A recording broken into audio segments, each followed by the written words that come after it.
Beeville ISD offers so many opportunities in our schools. We have, of course, your traditional schooling, but our CTE program, I have to say, is one of the best options that parents can look into. Produced by Podcast Architects.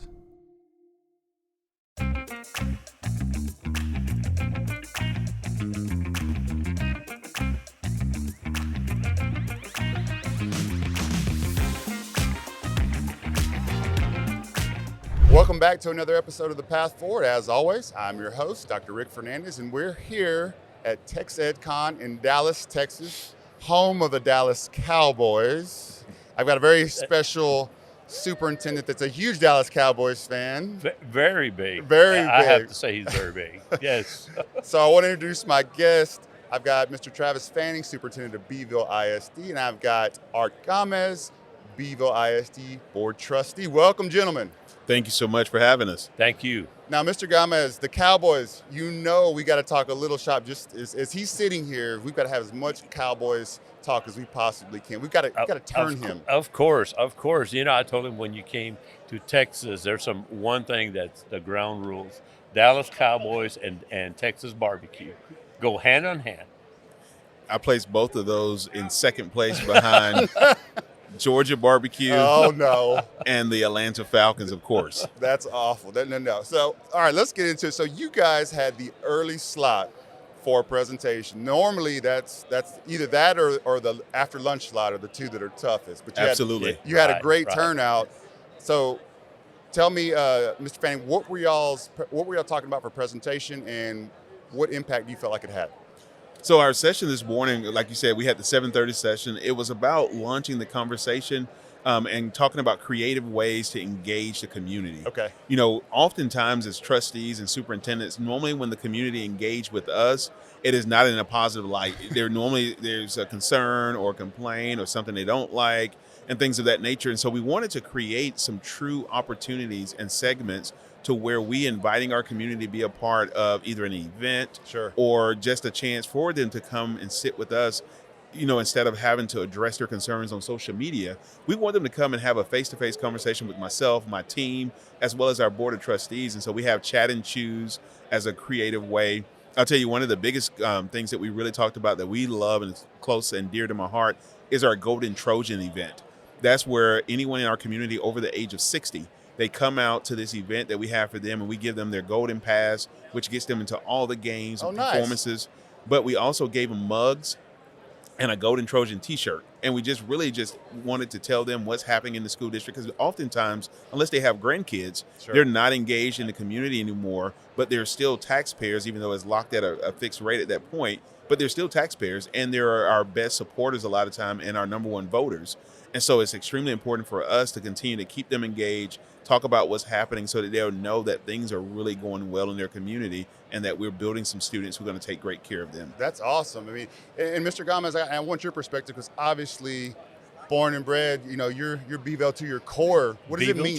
Beeville Trojan. For me, it's once I became a board trustee, I wanted to find opportunities to help the school build relationships.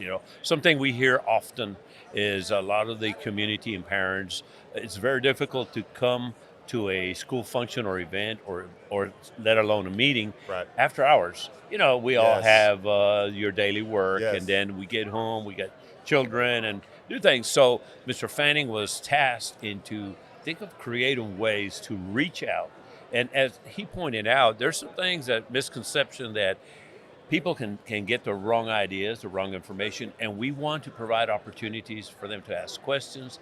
Like I said, transparency and trust. That is what we're wanting to our community to know, that we're here for them. I want to hear what you have, your concerns, so we can address those.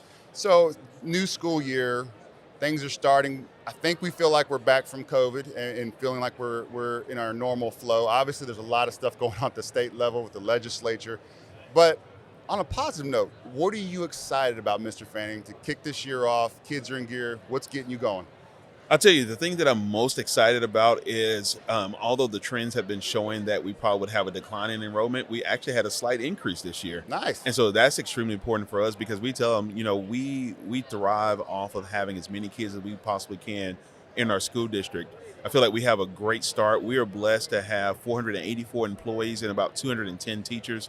And when I tell you we have some of the best teachers in the state of Texas, we really do. They're absolutely great. They work hard, they give their best, and no matter what conditions we give or throw at them, they make it happen. And so that's the thing I'm excited about. I tell people, I said, I hate the summer when, summer school ends and you have that gap, because it's a busy time for us and it's productive, but nothing gives me joy more than that first day of school and getting exciting. the chance to go help out and go to those campuses. And, we did that a few weeks ago as a team of 8. The board and I went over to HMD, which is our pre-K kinder campus, and just helped with early morning unloading. And I'll tell you, that's a comic relief within itself. It is, but it helps you. Tell me some. Y'all got videos, some of that. Oh, we got videos, pictures, everything. We had a few. Mr. Gamez went to go get one out of the car, and she just started sliding down. And, they're not used to seeing us. She's like, who are those guys? And I'm not going with any of you. And so that was fun. I like it. She's been taught well, right? I love it. But majority of the kids were just so excited to get off the cars, and there's music playing, and they're walking towards the front of the school, and it's just exciting to see the kids back in school. You're absolutely right. That is one of the best times of the year. And I always joke about car rider line, but it's a great time. You get to interact with your parents, you get to interact with your kids. They're excited. And even if you're having a rough go of it, you see their excitement, and it just like juices you right up. So you had an increase in enrollment. Mr. Gamez, if I'm a family coming to the area, right, and I'm looking at Beeville, from a community member, from a board member, what are they getting when they come to Beeville? Okay, Beeville ISD offers so many opportunities in our schools. We have, of course, your traditional schooling, but our CTE program, I have to say, is one of the best options that parents can look into. I worked out in industry out around the world. My job had me in Europe for many years, and one of the opportunities that we offer in Beeville, Texas, welding. Yes. And those doors where the jobs abroad were outstanding. I have to say, I share this story. We had one graduate that just graduated from Beeville ISD through the welding program. Immediately, Valero Energy out of Houston, Texas, hired him straight from the high school. Nice. Yes, that's outstanding. So we have a lot of opportunities for parents, children. We want to see them go to keep their education going into universities. But if they choose not to, we want to make sure that these kids have opportunities that they can succeed in life.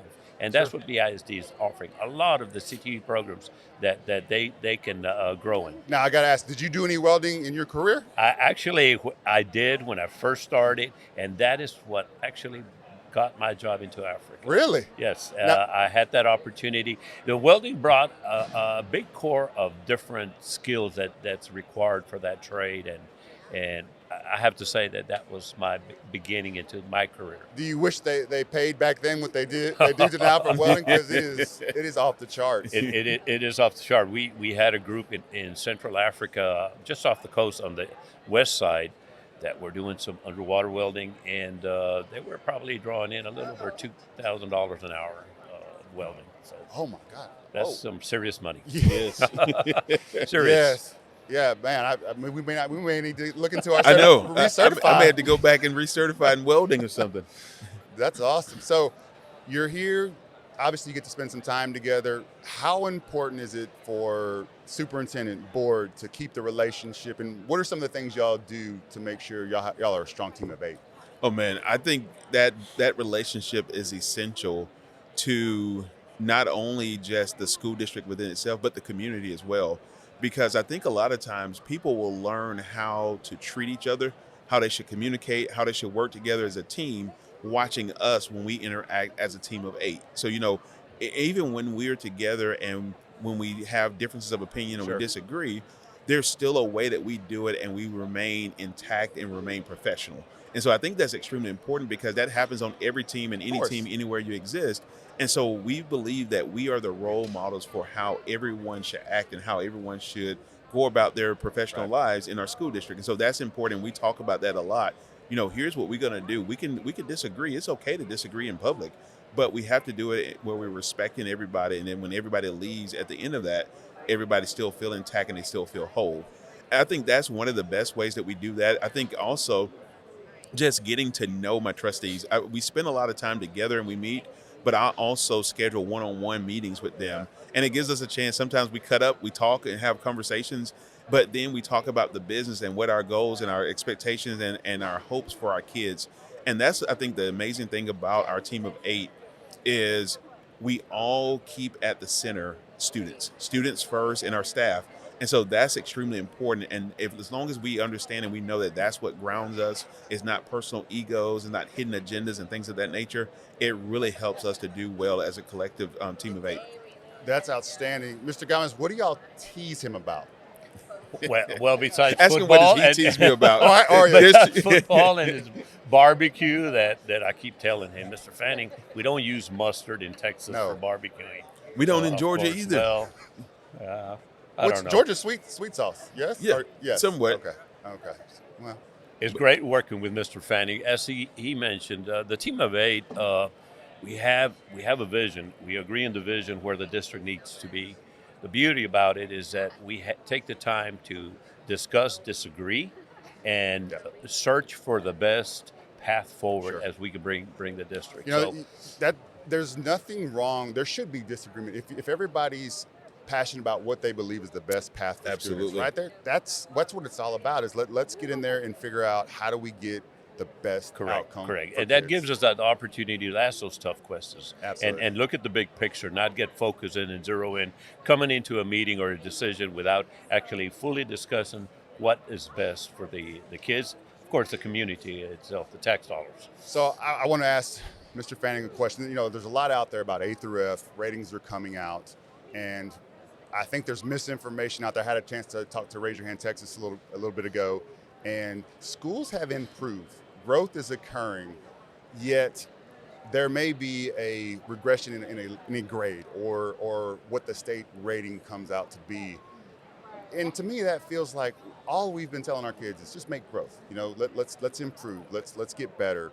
And now we have to face this. And part of that is messaging to our public in our community, like, look, just because the game has changed and they changed the rules, growth is happening. Right. And we want to make sure. So is there anything that you're trying to message to your students and your families to, hey, let's not freak out over our ratings because the proof is in the pudding. The growth is in the classroom. It's happening. Correct. Right?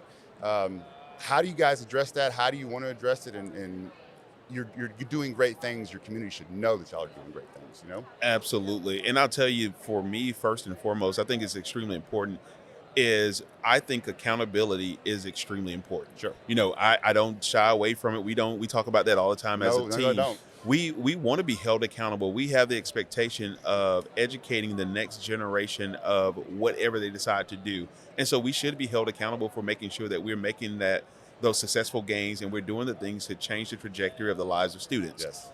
However, I do believe that it needs to be fair and consistent. I think it needs to be a system that is not so convoluted that the public really doesn't know what's going on, but they don't understand it. And so all they look at is an A through an F, and they don't know what's behind the scenes and what's behind the curtains.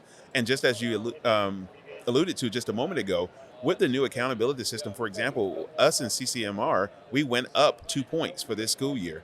However, if the scaling stays the same as what it is, we drop a letter grade from it, even though we showed significant increase. And although that data that they're using is lag data from 2 years ago. Yes. And so, you know, for us, I think it's extremely important and it's essential is to tell me what we're going to be held accountable for, what you're expecting us to do, and giving us all the rules to the game before we start playing the game. I don't mind the accountability system, but it should make sense and it should be in a way that truly reflects what is happening, because it stands the chance this year of showing communities and schools where we're saying, yes, we're growing, but what they're seeing is the letter grade drop because the system changed a little bit. And it's a moment in time of a kid's life, and for whatever reason, if that kid has a bad day, anything could happen. Anything could occur. And then it's an autopsy report of way too late. You have no ability to adjust to it. You don't know the rules of the game. I just don't understand why we would do that. We were asking districts to make growth, which everybody is doing. And it's only measuring one way. And Mr. Gamez and I talk about this a lot in our one-on-one. The fact that they only looking at the kid testing on this particular test and a few classes and a few other things. They've added some things in there, but they don't look at the holistic view of that child. Yes. Are they engaged in athletics or fine arts? Are they in CTE programs, and what CTE programs they're in, and what are they learning?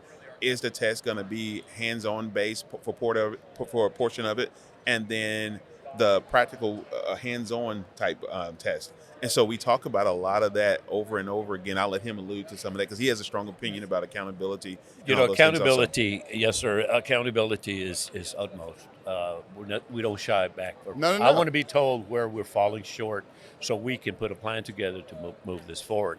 But let me give you a numbers here. I think it was last year we had a little graduation of 220. 185 of our students had a CTE certification in a trade that they can use as they move forward. So they're immediately employable. They're employable if they choose to go through. So the school that we're doing and what we offer at BISD includes a lot more than just a grade for that one particular day.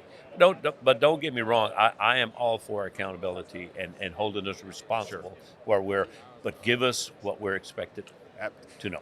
I kind of liken it to Alabama football, like they just keep changing the quarterbacks, and you just every Saturday you just don't know what's going to happen. You're just reacting to it. So I don't know. Does that strike you as a good characterization of changing the rules? Hey, when you change the rules and you have the success that Alabama has, why not? That's all I say. I was wondering how you're going to weave that back in. After last week, the Cowboys really should be changing some things in what they did. I'm just saying. But I tell you what, that's the group that I'm familiar with seeing on the field from the Dallas Cowboys. So that's the norm. That looked like the norm. Oh man, we're in Dallas, by the way, everyone. So right. He needs I had bodyguard. to look over my shoulder. Rick, he's hurting. He knows where the Cowboys are at now. He knows. So last question I want to throw. Let's look down the road a little bit for Beeville ISD. What's on the horizon? What are you looking to do, and what do you want to see by the end of the year? By the end of the year, or tell you what, 3 years, 5 years. I have an end of the year, 3 year, 5 year plan. Give them to me. I'll tell you. Our biggest thing is we want to continue to grow in enrollment. That's our goal, and we want to get more kids to see the value of what's happening in public education and public schools, because I think oftentimes it gets a bad rap and a bad story, and people really truly don't know the amazing things that have happened there. And so that's what we've done a good job of, I think, in the last 3 or 4 years, is number one, telling our story. Right. Because if we don't tell our story, somebody else will, and it doesn't always come with facts. Yeah. And so that's what we've been really intentional about. But our number one thing is to continue to grow our students, continue to grow our programs. We're in the second year of our early college high school. And so I'll tell you, down the road, I'm looking forward to 2 years from now when we graduate that first class, that first cohort. We're hoping that one day, sometime soon, either by a donor or by a bond, that we can get a brand new facility and a brand new school for our students that looks and is built to take on the different task and the new mode of teaching and learning in our schools. And so we're hoping for that as well. And just looking for any opportunities that come our way to continue to engage our community, but also to keep our students competitive. We want our students to not only compete just in Beeville or even in South Texas or the state of Texas. We want to compete in the entire United States and in the world. We want to create global leaders. And so we're really looking at some things that are a little bit out of the box and transcending that we want to do to ensure that our students are competitive, but not only competitive, that they're excelling and they're leading the way. What's crazy is if you walk around all of the booths, all of the tech, it just shows you how learning and think jobs are evolving so fast. So it is critical that facilities and classrooms and technology evolve with it, because they're going to be asked to do totally different things than we were ever asked to do. We have to keep up with the times, because those are the challenges. Coming from an industry of oil and gas, those are changing every day, those challenges. And our students, we want to prepare them for those challenges that are. So what are you looking for, Mr. Gamez? You've been on the board, you're a pillar of the community. What do you want to see? Yes, we want to see, like Mr. Fanning alluded to, the growth. I want to see kids succeed in any path that they choose, whether it's military or they want to go straight to the work or they want to continue their education to our higher education. We want to see that the students succeed. I want to be there as a trustee to provide those opportunities, that we make sure we give those opportunities. By doing that, I want to bring the community together, the parents, because through their help and in their involvement, we can set our goals high to make sure that BISD will be successful in what we do. So Be the Kick, first state of the district. Yes, Yes. this is our first Yes. state of district. Where you having it? We're having it in our lecture hall, actually. Yes. We're starting out small, doing there. We hoping that it grows so much that next time we have to do it at a restaurant or at like the country club or something like that. But we wanted to host it the first time. Sure. Our students are going to cook for us. They are amazing, man. They do some top shelf type of stuff. Really? They do an amazing Yes. job. And so we're really looking forward to that. They love to showcase their talent. And then just really, we have a lot of legislators that are coming too. Nice. We just really want to share with them the good things that's happening in public schools and share with them where we are and where we're hoping to go. Awesome. And Awesome. one thing to add, I wanted to just put a shout out to our choir group. Last year they went to the Texas Music Education Association. They performed.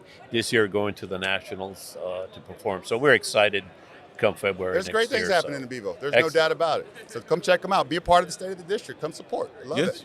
We love it. Anytime people want to come visit, we love that. Well, gentlemen, thank you for being here and sharing a little bit about Beeville. Thanks for having us. Absolutely. Thank You you. know I won't miss an opportunity to tease you while we're in Dallas, by the way. And so Absolutely. if anybody has free Cowboys tickets right here, send them to He'd Beeville lo- ISD. Oh, He'd I'll love go. to go. Oh, yeah. let me tell you, I'll go to the game. Don't get it wrong now. I'll go to the game. I will not root for them, but I will go to the game. Well, he'll wear a shirt. I'm sure he Of told me course. he had one. So. Yeah, I will even wear a Patriot shirt this week. The word on the street is Cowboys jerseys are built into your valuation at Beeville ISD. Sounds familiar, right? I just Really? heard that. That's new to me. That was nowhere in my contract that I saw. That's man. that fine print that they That's the fine- yeah. I had to put a light over Very it or bottom, something. at the very bottom. Other duties as a sign. That's where it included. Well, gentlemen, thank you for being here and enjoy the conference, and we'll be talking soon. Absolutely. Thank Thank you you. for having us again. All right.